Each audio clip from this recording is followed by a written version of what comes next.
Eh bien, bonjour Stéphane, ravi de t'accueillir, sur le podcast du NABA. Bonjour Marc, merci de ton invitation surtout. Alors, c'est moi qui ai du soleil derrière moi, mais c'est plus par chez toi qu'il y a de la mer et du soleil, hein. Alors, présente-toi, je crois que tu es à Montpellier, hein, c'est bien ça? Ou dans les environs de Montpellier, tu vas nous dire et puis, je t'invite aussi à te présenter, ton parcours et cetera. Super, avec grand plaisir. Alors oui, en effet, je suis censé avoir un peu plus de soleil, même si on a, on connaît quand même un peu de pluie, ce qui nous arrive quand même ponctuellement. Quand elle arrive d'ailleurs, on le sent venir tout de suite.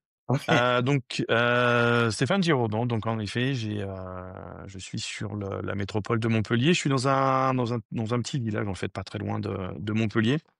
Village de qualité avec, de très bons vins, donc je laisserai ceux qui connaissent, deviner, et j'ai 52 ans. D'accord, est-ce que ça me fait penser, c'est le Pic Saint-Loup, hein, c'est ça, non? Alors, en effet, très bien, bonne référence, il y a le Pic Saint-Loup, mais je ne suis pas, du côté du Pic Saint-Loup, je suis de l'autre côté. Voilà, exactement. D'accord, bon, on va on C'est va vraiment on va pas laisser chercher alors, hein. exactement. On va voir si, certains ont une bonne méthode pour trouver cette appellation, Alors par qui contre, est connue. tu pas vigneron, mais tu as un autre parcours professionnel. Est-ce que tu peux nous en dire, plus? Et Oui, puis, tu as exactement. travaillé qu'en France? Exactement. Puis en fait, moi je suis, en 2024 en fait, j'ai lancé 2 entreprises, la société Prem Tech Lab pour des solutions, tech dans le domaine sur le secteur de l'animalerie dans un premier temps et Exclusive Moto Évasion, pour du tourisme moto, premium. Parce que je suis motard dans la vie, passionné, par ma région et j'avais envie de la faire découvrir sous un autre angle.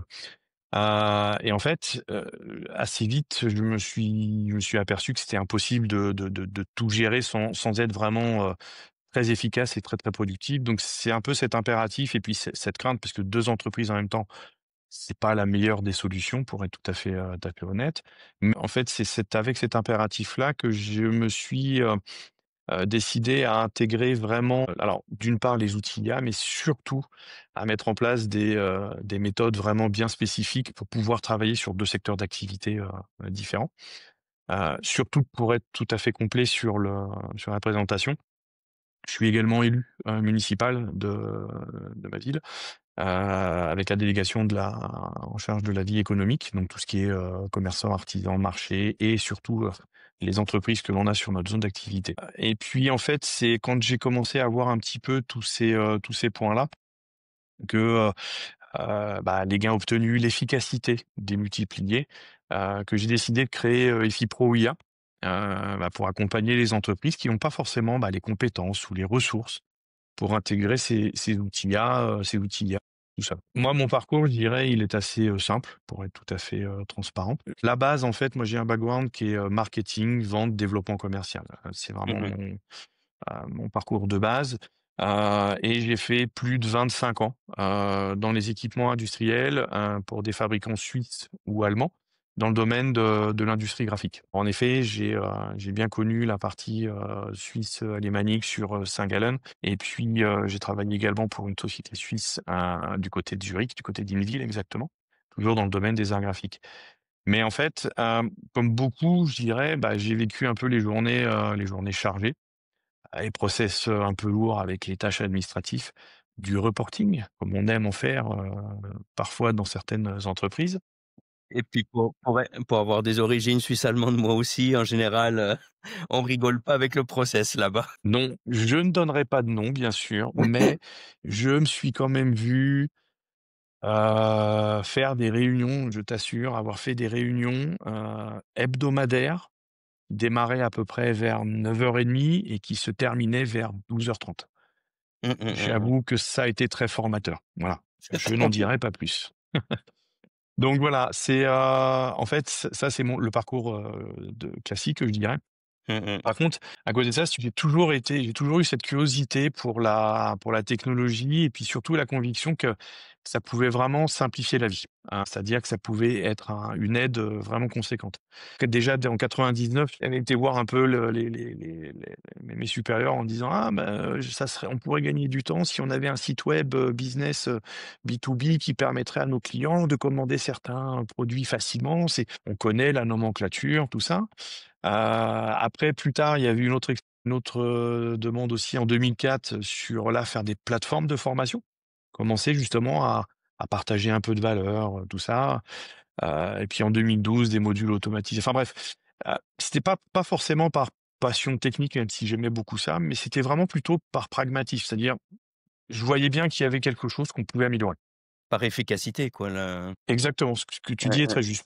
Par ouais. efficacité, ça n'a pas été toujours très facile, surtout que bon, il y a les outils à l'époque n'étaient pas toujours, super bien, mais en tout cas c'est quelque chose qui m'avait toujours, j'avais pris cette habitude. Donc, bah, en 2024, je voulais vraiment, je dirais, tu réellement pour moi, enfin ça a commencé en 2023 pour être tout à fait exact. Je voulais passer un petit peu à autre chose, et je voulais mettre en place, bah, justement ces choses-là. Donc c'est pour ça que j'ai décidé de me lancer dans l'entrepreneuriat avec les 2 sociétés dont je t'ai parlé. Et puis bon, alors franchement, quand on connaît la charge de travail, ben, d'un lancement, tu dois bien t'imaginer que, fallait que je m'organise de façon propre et c'est là où, bah, avec l'IA, quand ça commençait vraiment à devenir, quelque chose d'énorme avec des outils qui devenaient vraiment très, très accessibles, bah, c'est là où je me suis mis à fond dedans, pour tester. Alors, par exemple, pour Exclusive Moto Évasion, bah, c'était, m'aider pour tout ce qui était la rédaction des contenus et la gestion des contenus, sur les réseaux sociaux, puisque un des canaux de vente que j'utilise beaucoup pour Exclusive Moto Évasion, c'est Facebook, Instagram.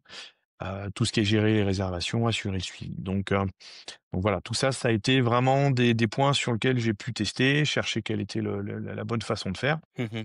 Et puis, bah, de mettre un petit peu tout ça en application pour les 2 sociétés. Puis, bah, fin 2024, quand j'ai commencé un peu à faire le bilan, comment je voyais un petit peu comment ça se passait, je me suis dit: «Mais enfin, je gagne un temps absolument précieux, sur des choses qui ne sont pas vraiment mon cœur de métier». C'était pas vraiment ça qui était plus intéressant. Et puis en discutant, parce que je suis adhérent à la CPME, Hérault, en discutant avec d'autres dirigeants, je me suis rendu compte, bah, en fait, j'étais pas tout seul à me partager les mêmes, questionnements. Bah, comment on peut procéder, comment on peut s'organiser, comment, les outils IA peuvent aussi, nous aider. Souvent, alors je ne sais pas si tu as rencontres ça toi aussi, mais souvent les gens, voient ça comme une espèce de chose un peu nébuleuse et puis on se dit: «Bah, par où commencer? Qu'est-ce que je dois faire?» Et tout ça. Puis un peu magique et puis, enfin c'est quelque chose que je vois, c'est marrant, j'en discutais avec, quelqu'un ce matin. Les gens voient un peu les outils comme une réponse magique, hein. Exactement, c'est Alors que exactement ça ça. arrive à juste à la fin du il y a des choses à faire auparavant. Il y a beaucoup de choses primordiales à faire avant et l'outil IA, moi, c'est ce que j'essaie d'expliquer vraiment très, très vite, c'est que l'outil IA n'est qu'un outil parmi d'autres, mais la base reste la mise en place du bon process, donc qui est existant. Et du coup, justement, bah, l'enchaînement va se faire naturellement. Ça m'intéressait que tu nous parles un peu de ta méthode de travail, heu, Et oui, bah, ouais. dans le cadre que je déforme pas le nom, c'est EFI Pro IA, hein? Exactement, puisqu'en fait, en 2025, si tu veux, je me suis après les discussions, après avoir, collaboré un petit peu, enfin aidé, pas un petit peu de monde autour, heu, j'avais vraiment envie de partager ce qui fonctionne, mais avec un créneau en disant: «Voilà, je suis d'abord un dirigeant d'entreprise, qui a des activités, j'ai utilisé ces outils et donc, bah, voilà, j'ai décidé de créer FiPro IA». Avec une approche très très très claire où en fait c'est je teste sur mes propres entreprises, ce qui marche, et ce qui est pertinent pour le développement, et puis, bah, derrière je vous accompagne pour justement, répondre à certaines problématiques ou en tout cas les pain points que vous pouvez avoir, ou remettre un petit peu, de l'efficacité pour vous permettre justement, bah, l'EFI Pro IA c'est, véritablement libérer votre expertise métier. Ça, c'est le créneau.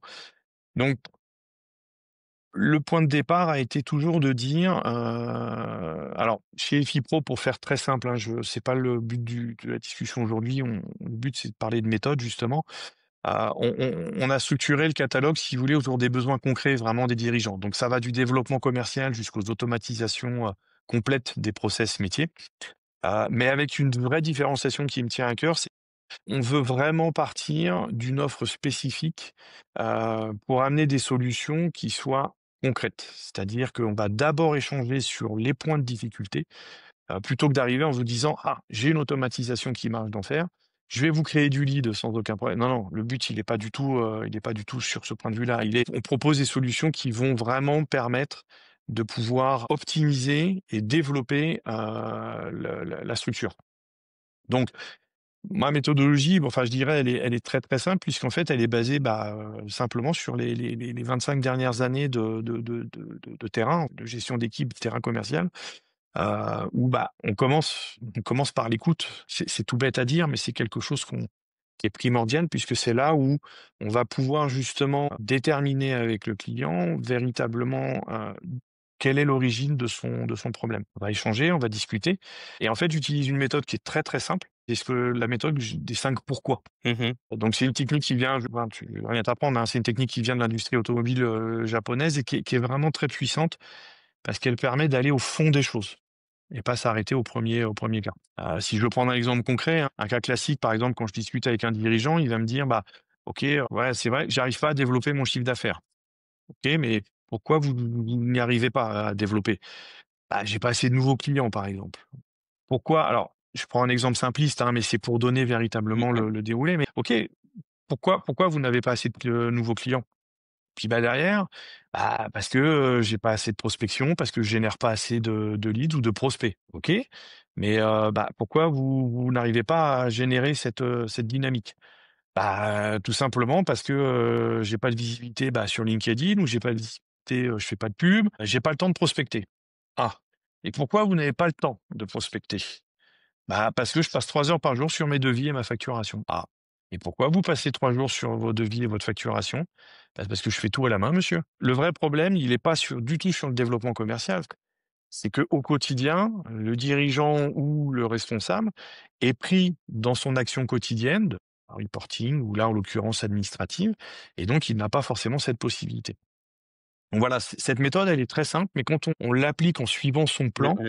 et en fait, alors faut l'amener à être, de façon plus peut-être moins directe que ce que j'ai fait. Là, j'étais un peu plus le grand inquisiteur, qui vient poser des questions. Je sais pas quel est ton point de vue là-dessus, mais En général, comment il y a différentes méthodes, mais c'est en fait, c'est un dialogue, c'est un échange, exactement.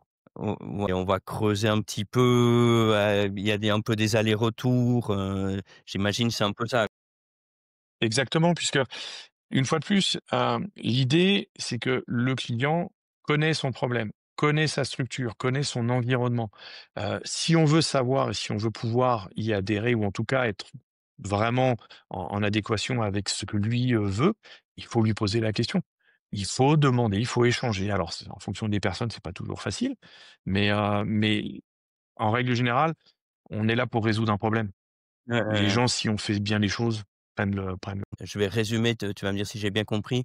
La 1re étape, c'est vraiment cette évaluation, de la situation avec, parce que toi, tu t'adresses au dirigeant, donc avec le dirigeant et tu utilises ces 5 pourquoi. En informatique, on parle des causes racines, hein. mmh Et dire: «Voilà, j'ai exact, tel problème, mais peut-être que la cause, elle est plus loin» et très juste. arriver à remonter en fait à la vraie cause, du problème Mmh qui est visible là, hein. Est-ce que j'ai correctement résumé? C'est tout à fait ça. Là, j'ai pris un exemple, assez simpliste, mais l'idée, elle est exactement là, puisque de toute façon, le problème en peut être facilement identifié quand on est sur une demande plutôt ciblée ou sur un point de douleur vraiment particulier, mais en règle générale, c'est pas toujours évident. C'est vrai que cet échange permet aussi de libérer un petit peu plus la parole de glaner aussi, des informations pour avoir une vue qui soit la plus complète possible, Mmh. la plus large possible, pour bien comprendre la problématique. Et FIPRO IA, pour moi, il est important, c'est ce que j'aime à répéter, on vient proposer des solutions pour Mmh. répondre à vos problématiques. Je suis pas un catalogue de prestations, où vous allez piocher dedans en fonction de est-ce que ça marche pas? Non, pas du tout. Ça, c'est vraiment quelque chose qui pour moi est primordial et je veux pour preuve d'ailleurs sur une des, quand on parle de développement commercial, sur la génération de leads et de prospects par exemple, moi j'ai une approche où, enfin qui est dite PPL, c'est-à-dire c'est du pay per lead. C'est-à-dire que je vais pas demander un forfait en disant, voilà, je vous demande tant pour, vous générer, je vais pas vous demander de payer avant d'avoir un quelconque résultat. C'est au contraire. On a une méthode qui nous permet et des outils surtout qui nous permettent de générer derrière des leads pour, en s'appuyant justement sur le fait que, on va donner du lead qualifié. Vous payez si vous avez du lead qualifié. Voilà, c'est quelque chose d'assez simple. Donc ça, c'est vraiment le premier point de départ. Je comprends, ouais. Une fois que tu as bien été au fond, bien creusé, Mmh. quelles étaient les problématiques de donc, juste pour préciser, toi, tu te concentres sur, la partie commerciale, hein? C'est ça? Alors, je ne oui et non, parce qu'en fait, ma plus grosse expérience, en effet, vient de l'aspect, gestion, développement commercial, développement stratégique, mais si tu veux, en tant que, j'ai comme tout, créateur d'entreprise, j'ai été confronté aux problématiques qu'il y a dans une entreprise. Donc, on va pouvoir parler, de tout ce qui est, alors développement commercial, avant-vente, mais après-vente, service Mmh. client, toutes ces choses-là et par débordement, là aussi un peu de RH, ce genre de choses. Puisque là aussi, on est sur des process qui peuvent être parfois très chronophages, quand on a de la gestion d'équipe, la gestion de feuilles d'heures, d'équipe et toutes ces choses-là. Donc voilà, ma vision, elle est, si tu veux, un peu plus large que simplement l'aspect commercial. Donc là, on a bien creusé la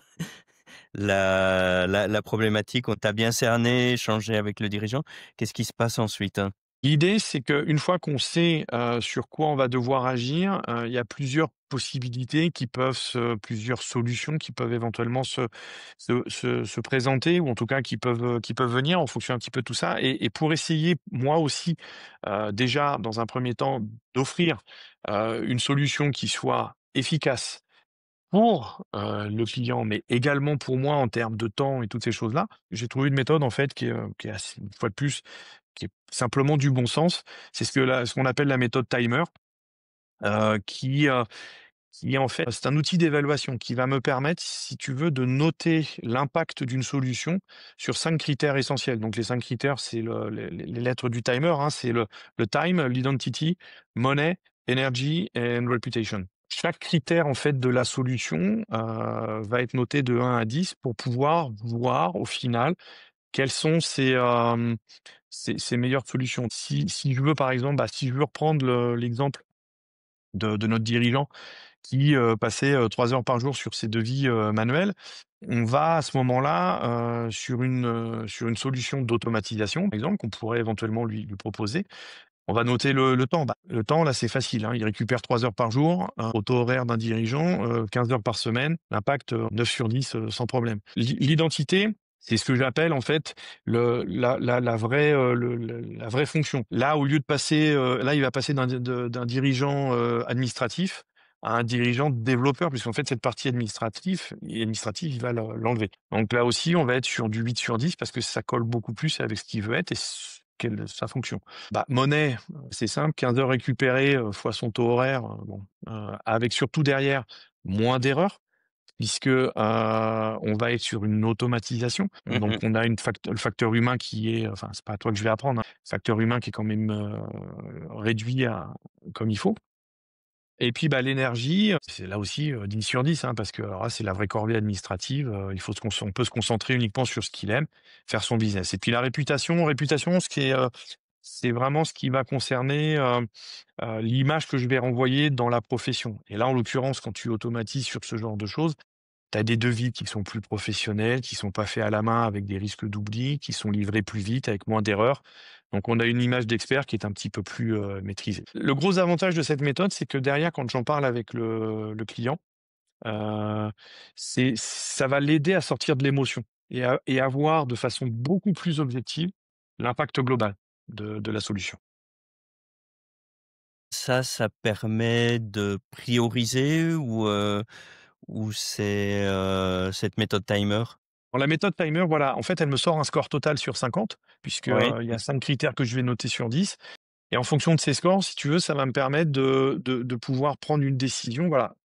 Alors, en tout cas, de présenter, sur, peut-être 3, 4, 5 solutions que je pouvais, présenter, je vais pouvoir prendre les deux, trois, puisque la décision se fera toujours avec le client.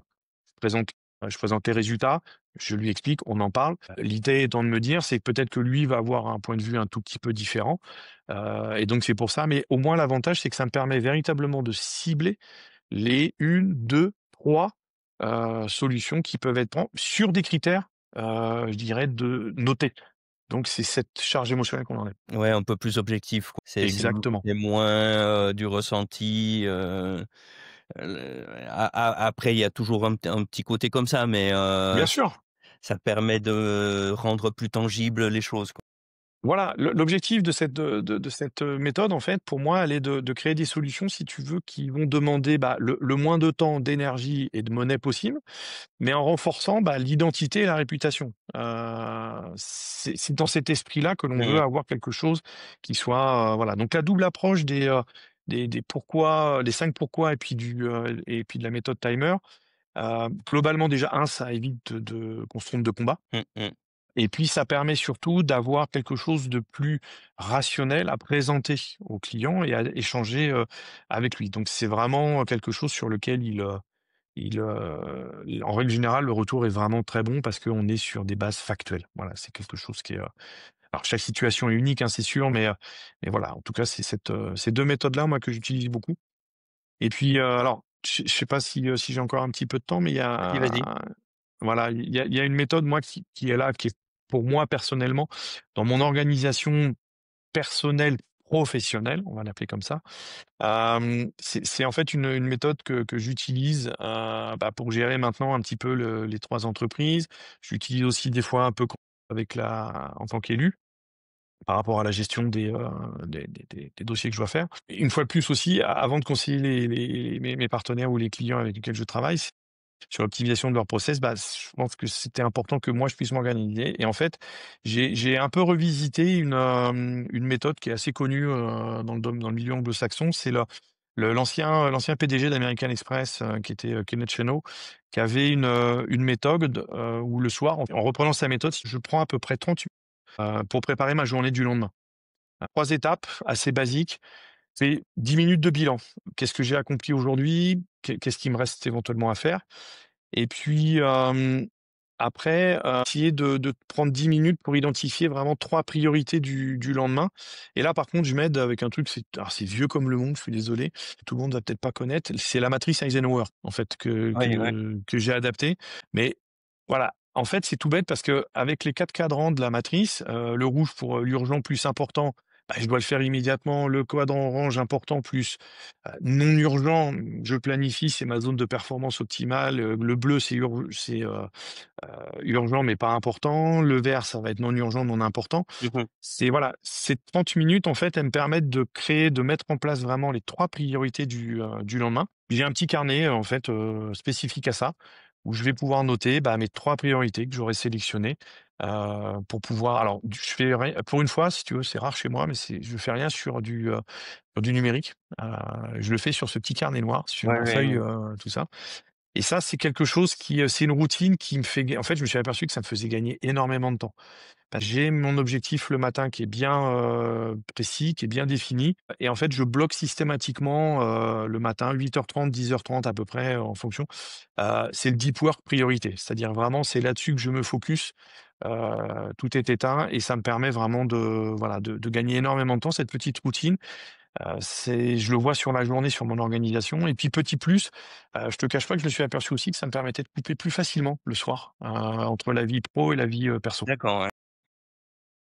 Ça, c'est un petit plus que je voulais aussi partager parce que c'est tout bête, mais ça produit beaucoup d'effets. Moi, je c'est assez proche, mais j'ai plus d'énergie le matin et c'est Mmh. le matin, je regarde ma journée et je j'ai voilà, Mmh. il y a alors ne serait-ce que se remettre en mémoire, je dois appeler, telle personne à telle heure que je parce que sinon, ça arrive des fois de rater des appels et ça fait moche et voilà, donc faut éviter ça et puis, dire: «Bah, en fait, j'ai réussi ma journée, dire il y Mmh. a un, deux, trois choses, si j'ai fait ça, j'ai réussi ma journée». Après, tout le reste, ça on y arrive. Tu soulignes un point qui est très important, Marc, parce que, tu vois, ça démontre bien que, heu, toute méthode, quelle qu'elle soit, elle doit être adaptée à la personne ou à l'organisation, dans laquelle tu vas la porter. Mmh mh, mmh. Parce que je ne vais pas forcément réagir ou pas forcément avoir les mêmes besoins que toi et donc voilà, arriver avec, un cadre strict, c'est prendre le risque, bah, de pas forcément tomber pile ou de pas forcément répondre comme il faut, alors que la méthode, est très bonne au départ. Maintenant, tu as fait ton évaluation, tu as mis tes priorités. Mmh. Maintenant, on doit être quelque part dans la mise en œuvre, de ce qui a été préconisé? On en est où dans la méthode? Là, dans la méthode, voilà, je reviens sur quelque chose de très, très, très classique, comme, déjà la prestation, puisque moi j'aime bien parler de prestation parce que ça peut être du produit, ça peut du conseil, ça peut être plein de choses différentes. Mais là, le déroulé, si tu veux, va se faire toujours avec le schéma classique où une fois que on a validé, le MVP ou en tout cas une fois qu'on a validé véritablement la mise en place de la solution, à déployer, on va avoir cette partie de présentation avec les équipes. Ça, c'est un point qui est aussi important. Même ceux qui sont pas forcément concernés, ça, c'est un point sur lequel j'insiste beaucoup. Ça ne demande pas forcément beaucoup de temps, mais on en parle, parce que ça touche l'organisation en elle-même. Et ça facilite grandement les choses parce qu'on va démystifier un petit peu tout le truc. C'est pas: «Ah tiens, il se passe quelque chose. Ah tiens, on va encore nous balancer un truc ou on va qu'est-ce que ça va être?» Non, on fait vraiment de l'onboarding, c'est-à-dire qu'à partir de là, on prend les gens, qu'ils soient directement ou indirectement, concernés. Et puis par contre, il y a un point qui est important pour moi, c'est la feuille de route, qui va justement, en fonction de la prestation du produit que l'on va mettre en Mmh mh. place, où on va se donner vraiment un timing, mais avec des ressources derrière, des 2 côtés. Parce que ça, c'est un point aussi qu'on a un peu tendance: «Ah ouais, bon, bah, c'est bon, allez-y, faites». Oui, mais Mmh mh. moi, je suis là pour vous accompagner, je suis là pour vous mettre en place des solutions, mais je suis pas chez moi. Je suis avec vous. Je suis auprès de vous. Donc, qui est responsable? Qui est la personne, directe? Le dirigeant va pas forcément être celui qui va, je dirais, être dans l'opérationnel. Donc, il me faut un point d'entrée, il faut avoir quelqu'un avec qui, voilà, qui peut superviser, qui est apte à prendre un premier niveau, un premier degré de décision. Et puis derrière, là, je dirais, j'ai pas de la plus-value, elle va se faire véritablement sur l'accompagnement au cas par cas avec les bonnes personnes, qui sont, identifiées. Après, je suis pas sur un niveau de technologie, si tu veux, où on va nécessiter là vraiment des méthodes opérationnelles ou en tout cas des plannings, des gestions de projets plus importantes. Ouais, ouais. OK. Ouais, ouais. Ensuite, on va continuer à dérouler ta méthode. Qu'est-ce qui se passe ensuite? Généralement, on a un client qui est très heureux, Mmh mh. qui est passé du stade un peu, sceptique, au stade, il voit les résultats Mmh et mh. donc à ce moment-là, bah, ce qui va se passer dans ce cas-là, il y a toujours un accompagnement bien sûr qui se fait, mais dans la méthode qui est déployée pour la mise en place et pour derrière le suivi, quelquefois lorsqu'on va parler d'automatisation, lorsqu'on va parler d'applications, bon, il y a une maintenance bien sûr qui se fait, qui est proposée, qui est faite. Mais généralement, en fait, on a moi toujours ce que je dis, c'est de revenir sur l'impact que l'on aura eu et d'essayer de nouveau de rééchanger, même sur les petites choses, qui sont pas forcément toutes bien comprises. Ils vont pas là, je reprends des fois souvent la méthode des 5 pourquoi, Mmh. en jouant le curieux, en disant: «Bah, ah mais pourquoi vous OK, là vous avez fait comme ça, mais pourquoi et qu'est-ce que ça vous a amené ou qu'est-ce que vous avez trouvé de bon?» pour qu'en fait je puisse moi avoir derrière soit, la possibilité, bah, de pouvoir apprendre la bonne compréhension de sa façon de voir ou en tout cas qui est intéressant, c'est que des fois, ça aide aussi, l'opérateur, ce que j'appelle l'opérateur, c'est la personne qui va être dans l'usage de cette solution ou de cette prestation, à bien et les points tels qu'on les aura vus au départ pour se dire: «Ouais, là, à ce moment-là, je sais que j'ai quelque chose que j'ai pu intégrer» et de là, généralement, je termine toujours avec cette ouverture. Enfin, généralement, c'est pas trop moi d'ailleurs qui le fais parce que, c'est les clients qui vont souvent commencer à élargir un petit peu et sinon, moi, sur tel sujet ou telle chose, c'est vrai que là, j'ai un petit peu, c'est un peu contraignant ou je manque un petit peu de temps ou là, j'ai du mal à comprendre et en fait, on rembraye sur quelque chose et là, la méthode reste beaucoup plus ouverte avec quelque chose qui est, plus simple. Mon cœur, aujourd'hui, vraiment pour moi, la chose primordiale, c'est l'usage des 5 pourquoi et de la méthode timer parce qu'elle me permet toujours de pouvoir rester sur des faits, sur des choses factuelles qui ont été admises et comprises par le client et par moi. Donc ça, c'est le point vraiment, vraiment crucial. J'avais et ça, je le reviens, je voudrais enfin, une dernière chose peut-être, mais une chose qui est pour moi importante, c'est le principe des méthodes, si tu veux, c'est comme l'automatisation. C'est-à-dire que à vouloir des fois tout structurer ou trop structurer, c'est comme vouloir trop automatiser. Il faut avoir cette liberté de pouvoir bouger un petit peu ou en tout cas d'avoir une méthode qui te permet d'accumuler, du factuel, compris par les 2 parties. Ça, c'est super important de travailler. Moi, je sais que je suis assez ouvert là-dessus et je travaille toujours, je montre, Mmh les mh. résultats avec mes clients.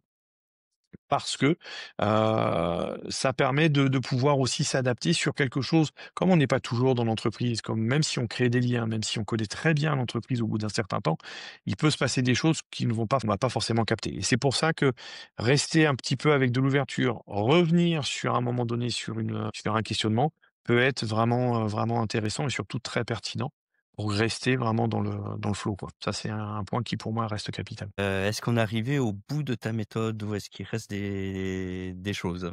Non, après, enfin, oui, on arrive au bout de la méthode au sens où, comme je te l'ai dit, après, une fois sur le déploiement, on est sur des choses qui sont on ne peut plus classiques et je veux pas Mmh mh. j'ai pas un degré de technologie que je déploie pour l'instant qui a nécessité de mettre en place, autre chose qu'une gestion de projet, traditionnelle telle D'accord. qu'on la connaît, voilà. Après, moi, j'ai des outils que je vais Mmh, mmh mh. utiliser qui vont me permettre c'est tout bête, mais utiliser une petite application qui s'appelle Instagantt. Le fait de pouvoir faire mes tableaux de Gantt, enfin, c'est ce qui me permet de suivre. Mais ça, c'est voilà, c'est pour moi plus perso, pour faire mon suivi, le déploiement, vérifier les corrélations qu'il y a entre telle action que je pourrais commencer à partir de tel moment ou est-ce que je peux le faire avant. Mais non, voilà, toujours pareil, le premier point, le bon sens. Je pense qu'on a besoin de remettre du bon sens, beaucoup de bon sens dans ce que l'on fait. Et généralement, on s'aperçoit que quand on cadre un petit peu, qu'on applique de bonnes méthodes avec le bon sens, les choses se passent plutôt pas trop mal. C'est ce que j'aurais tendance à penser. Bon, ben, en tout cas, merci beaucoup Stéphane Merci à toi, Marc. pour ton temps. Est-ce qu'il y a un point qu'on n'a pas évoqué que tu voudrais ajouter? Écoute, bah, au-delà de te remercier en effet parce que, le principe de ton podcast est vraiment intéressant parce que c'est vraiment, extrêmement, intéressant et enrichissant de pouvoir voir justement les différentes méthodes ou de voir les échanges que tu as avec les personnes qui peuvent faire plusieurs points, en tout cas qui ont plusieurs méthodes. Non, après voilà, EFI Pro IA, moi, vous avez pour ceux qui sont intéressés, pour les gens de ta communauté ou en tout cas qui te suivent, s'ils souhaitent, bah, qu'on discute ou qu'on échange quelques conseils sur, cette partie-là, vous pouvez me joindre via mon profil LinkedIn, sans problème, ou en tout cas, voilà, via Marc, vous pouvez passer par Marc et puis, voilà, pour moi, l'échange, c'est primordial, donc n'hésitez pas s'il y a des gens qui veulent revenir sur un point spécifique ou qui veulent qu'on discute et bah, qu'on m'appelle, je me ferai un plaisir d'y répondre, de façon amicale sans aucun problème. Impeccable. Bah, je tu anticipé le j'allais conclure en te demandant pas où est-ce qu'on peut te retrouver, virtuellement en tout cas et donc ce que je comprends, ton canal principal, ça va être LinkedIn, hein? Alors j'ai LinkedIn avec, une page pro, mais et là je m'applique parfaitement le proverbe de: «Ce sont les cordonniers qui sont les plus mal chaussés». Pour la simple et bonne raison que, je n'ai pas, encore finalisé le site, DefiPro, IA, en sachant que le site DefiPro, c'est simplement d'avoir la possibilité de pouvoir, prendre un rendez-vous, voilà. Mais via LinkedIn, sans aucun problème, vous avez mes coordonnées, vous pouvez m'envoyer un message, on se connecte avec grand, grand plaisir et puis on discute, voilà. Une fois de plus, moi je suis très, très curieux et surtout, très ouvert à toutes les discussions, même s'il y a des choses qui vous ont paru un petit peu, particulières ou en tout cas sur lesquelles vous n'êtes pas d'accord. Moi, je suis vraiment ravi si, s'il y a des gens qui veulent échanger à ce sujet-là, donc via LinkedIn avec très grand plaisir. En tout cas, merci pour ton temps, Stéphane et Avec grand puis, plaisir. ravi d'avoir eu cet échange avec toi, Merci beaucoup Marc, très bonne continuation et puis surtout à très bientôt j'espère. certainement. Au À revoir. bientôt. Au revoir.